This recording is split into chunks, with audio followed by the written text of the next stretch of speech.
पूर्व श्लोक में कहा गया कि ध्यान योगी अपने आप से अपने आप में ही संतोष का अनुभव करता है। अब इसके बाद क्या होता है इसको आगे के श्लोक में बताते हैं।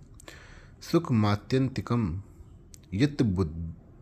यतद्बुद्धिर्ग्राह्य मतीन्द्रियम वेत्ति यत्र न चैवायम स्थितश्चलति तत्वतः।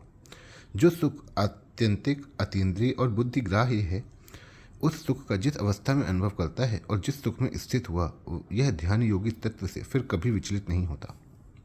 व्याख्या। ध्यान योगी अपने द्वारा अपने आप में जिस सुख का अनुभव करता है प्राकृतिक संसार में उस सुख से बढ़कर दूसरा कोई सुख हो ही नहीं सकता और होना संभव ही नहीं है, कारण कि यह सुख तीनों गुणों से अतीत और स्वतः सिद्ध है। यह संपूर्ण सुखों की आखिरी हद है। इसी सुख को अक्षय सुख, अत्यंत सुख और एकांतिक सुख कहा गया है। इस सुख को यहाँ आत्यंतिक कहने का तात्पर्य है कि यह सुख सात्विक सुख से विलक्षण है, कारण कि सात्विक सुख तो परमात्म विषयक बुद्धि की प्रसन्नता से उत्पन्न होता है, परंतु यह आत्यंतिक सुख उत्पन्न नहीं होता, प्रत्युत यह स्वतः सिद्ध अनुत्पन्न सुख है। अतीन्द्रियम। इस सुख को इंद्रियों से अतीत बताने का तात्पर्य है कि यह सुख राजस सुख से विलक्षण है। राजस सुख सांसारिक वस्तु, व्यक्ति, पदार्थ, परिस्थिति आदि के संबंध से पैदा होता है और इंद्रियों द्वारा भोगा जाता है। वस्तु, व्यक्ति आदि का प्राप्त होना हमारे हाथ की बात नहीं और प्राप्त होने पर उस सुख का भोग उस विषय के ही अधीन होता है। अतः राजस सुख में पराधीनता है, परंतु आत्यंतिक सुख में पराधीनता नहीं है, कारण कि आत्यंतिक सुख इंद्रियों का विषय नहीं है। इंद्रियों की तो बात ही क्या है, वहाँ मन की भी पहुँच नहीं है। यह सुख तो स्वयं के द्वारा ही अनुभव में आता है, अतः इस सुख को अतीन्द्रिय कहा गया है। बुद्धिग्राह्यम। इस सुख को बुद्धिग्राह्य बताने का तात्पर्य है कि यह सुख तामस सुख से विलक्षण है। तामस सुख निद्रा, आलस और प्रमाद से उत्पन्न होता है। गाढ़ निद्रा में सुख तो मिलता है पर उसमें बुद्धि लीन हो जाती है।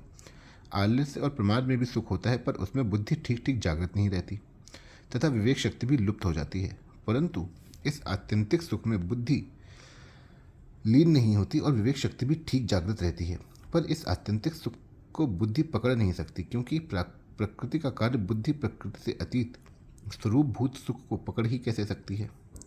यहाँ सुख को आत्यंतिक, अतीन्द्रिय और बुद्धिग्राह्य बताने का तात्पर्य है कि यह सुख सात्विक, राजस और तामस सुख से विलक्षण अर्थात गुणातीत स्वरूप भूत है। वेत्ति यत्र न चैवायम स्थितश्चलति तत्वतः।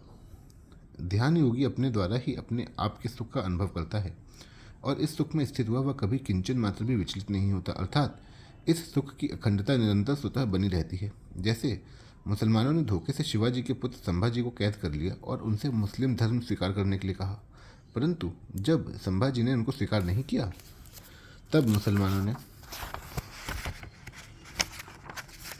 उनकी आंख निकाल ली, उनकी चमड़ी खींच ली, तो भी वे अपने हिंदू धर्म से किंचन मात्र भी विचलित नहीं हुए। तात्पर्य यह निकला कि मनुष्य जब तक अपनी मान्यता को स्वयं नहीं छोड़ता तब तक उसको दूसरा कोई छुड़ा नहीं सकता।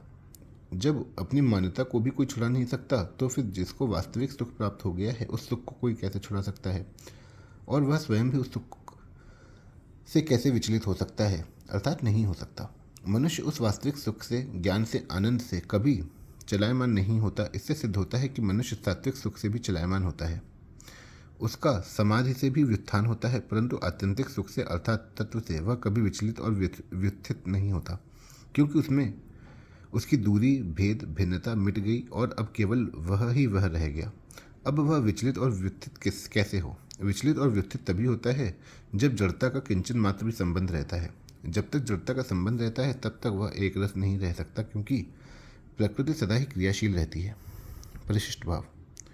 स्वरूप का अनुभव होने पर ध्यान योगी को उस अविनाशी अखंड सुख की अनुभूति हो जाती है जो आत्यंतिक अर्थात सात्विक सुख से विलक्षण, अतीन्द्रिय अर्थात राजस सुख से विलक्षण और बुद्धिग्राह्य अर्थात तामस सुख से विलक्षण है। अविनाशी सुख को बुद्धिग्राह्य कहने का तात्पर्य यह नहीं है कि वह बुद्धि की पकड़ में आने वाला है, कारण कि बुद्धि तो प्रकृति का कार्य है, फिर वह प्रकृति से अतीत सुख को कैसे पकड़ सकती है। इसलिए अविनाशी सुख को बुद्धिग्राह्य कहने का तात्पर्य उस सुख को तामस सुख से विलक्षण बताने में ही है। निद्रा, आलस्य और प्रमाद से उत्पन्न होने वाला सुख तामस होता है। गाढ़ निद्रा, सुषुप्ति में बुद्धि अविद्या में लीन हो जाती है और आलस्य तथा प्रमाद में बुद्धि पूरी तरह जागृत नहीं रहती, परंतु स्वतः सिद्ध अविनाशी सुख में बुद्धि अविद्या में लीन नहीं होती, प्रत्युत पूरी तरह जागृत रहती है, ज्ञान दीपिते। अतः बुद्धि की जागृति की दृष्टि से उसको बुद्धिग्राह्य कहा गया है। वास्तव में बुद्धि वहाँ तक पहुँचती ही नहीं।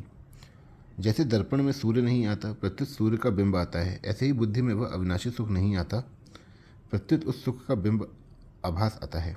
इसलिए भी उसको बुद्धिग्राह्य कहा गया है।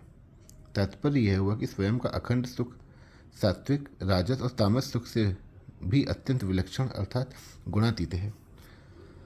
उसको बुद्धिग्राह्य कहने पर भी वास्तव में वह बुद्धि से सर्वथा अतीत है। बुद्धि युक्त चेतन ही बुद्धिग्राह्य है, शुद्ध चेतन नहीं। वास्तव में स्वयं प्रकृति से मिल सकता ही नहीं, पर वह अपने को मिला हुआ मान लेता है। ये येदम धार्यते जगत। संबंध। ध्यान योगी तत्व से चलायमान क्यों नहीं होता, इसका कारण आगे के श्लोक में बताते हैं। यम लब्ध्वा चापरम लाभम मन्यते नाधिकम ततः यस्मिन् स्थितो न दुखेन गुरुणापि विचाल्यते। जिस लाभ की प्राप्ति होने पर उससे अधिक कोई दूसरा लाभ उसके मानने में भी नहीं आता, और जिसमें स्थित होने पर वह बड़े भारी दुख से भी विचलित नहीं किया जा सकता। व्याख्या। यम लब्ध्वा चापरम लाभम मन्यते नाधिकम ततः। मनुष्य को जो सुख प्राप्त है उससे अधिक सुख दिखता है तो वह उसके लोभ में आकर विचलित हो जाता है। जैसे किसी को 1 घंटे के 100 रुपये मिलते हैं, अगर उतने ही समय में दूसरी जगह 1000 रुपये मिलते हों तो वह 100 रुपयों की स्थिति से विचलित हो जाएगा और 1000 रुपये की स्थिति में चला जाएगा।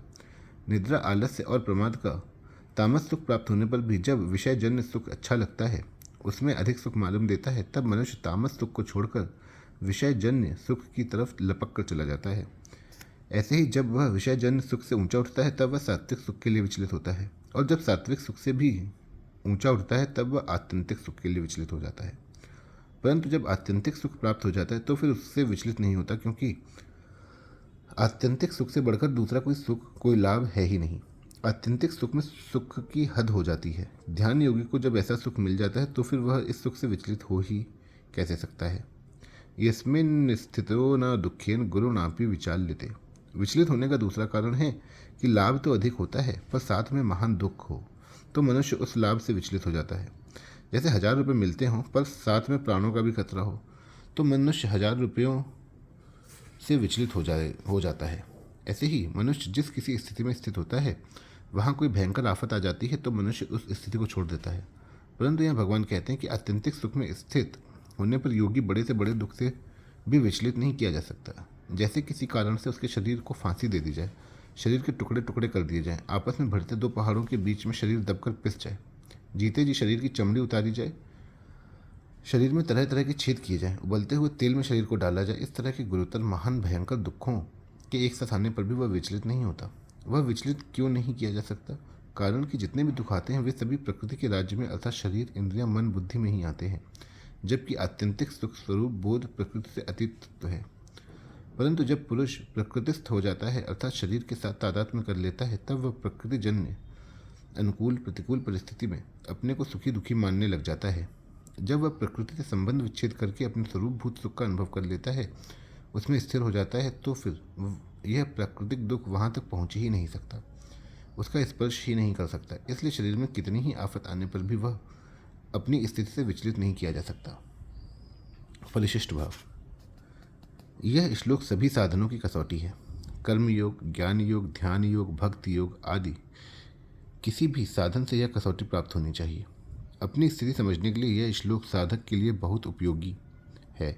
जीव मात्र का ध्येय यही रहता है कि मेरा दुख मिट जाए और सुख मिल जाए, अतः इस श्लोक में वर्णित स्थिति साधक मात्र को प्राप्त करनी चाहिए, अन्यथा उसकी साधना पूर्ण नहीं हुई।